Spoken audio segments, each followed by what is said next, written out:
یہاں پر آپ کو عام خبر سے آگاہ کرتے چلیں۔ کوٹ لکھپت میں مبینہ طبی غفلت، ڈلیوری آپریشن کے دوران 27 سالہ خاتون جاں بحق۔ یہاں پر آپ کو عام خبر سے آگاہ کرتے چلیں۔ کوٹ لکھپت میں مبینہ طبی غفلت، ڈلیوری آپریشن کے دوران 27 سالہ خاتون جاں بحق۔ لاہور کے علاقہ کوٹ لکھپت میں مبینہ طبی غفلت کا ایک افسوسناک واقعہ سامنے آیا ہے، جہاں ڈلیوری آپریشن کے دوران 27 سالہ زرقا نامی خاتون جاں بحق ہو گئی ہیں۔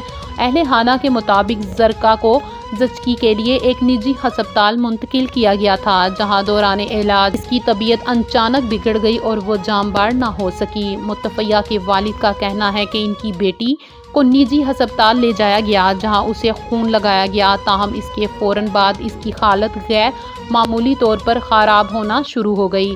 اہل خانہ کے مطابق ہسپتال انتظامیہ اور مبینہ ڈاکٹر کی جانب سے آپریشن کے لیے 70,000 روپے طلب کیے گئے تھے۔ فیملی ممبران کا کہنا ہے کہ 27 سالہ زرقا کی شادی 5 سال قبل ہوئی تھی اور وہ اپنے شوہر کے ساتھ خوشگوار زندگی گزار رہی تھی۔ اہل خانہ کے مطابق 5 سال بعد ان کے گھر خوشی آنے والی تھی، مگر مبینہ غفلت نے خوشی ماتم میں بدل دی ہے۔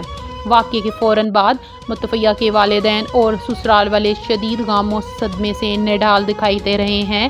اہل خانہ کا کہنا ہے کہ زرقا کی موت نے پورے گھر کو سوگ میں ڈبو دیا ہے، جبکہ لاواحقین دھاڑے مار مار کر روتے رہے اور انصاف کا مطالبہ کرتے رہے۔ اہل خانہ کے وزیر اعلیٰ پنجاب سے مطالبہ ہے کہ واقعے کا فوری نوٹس لیا جائے اور مبینہ طور پر ذمہ داران ڈاکٹرز اور ہسپتال انتظامیہ کے خلاف سخت سے سخت قانونی کارروائی عمل میں لائی جائے۔ متاثرہ خاندان کا موقف ہے کہ اگر بروقت اور ذمہ دارانہ طبی سہولیات فراہم کی جاتی تو زرقا کی جان بچائی جا سکتی تھی۔ اہل علاقہ نے بھی واقعے پر گہرے دکھ اور تشویش کا اظہار کرتے ہوئے متعلقہ حکام سے شفاف تحقیقات کا مطالبہ کیا ہے۔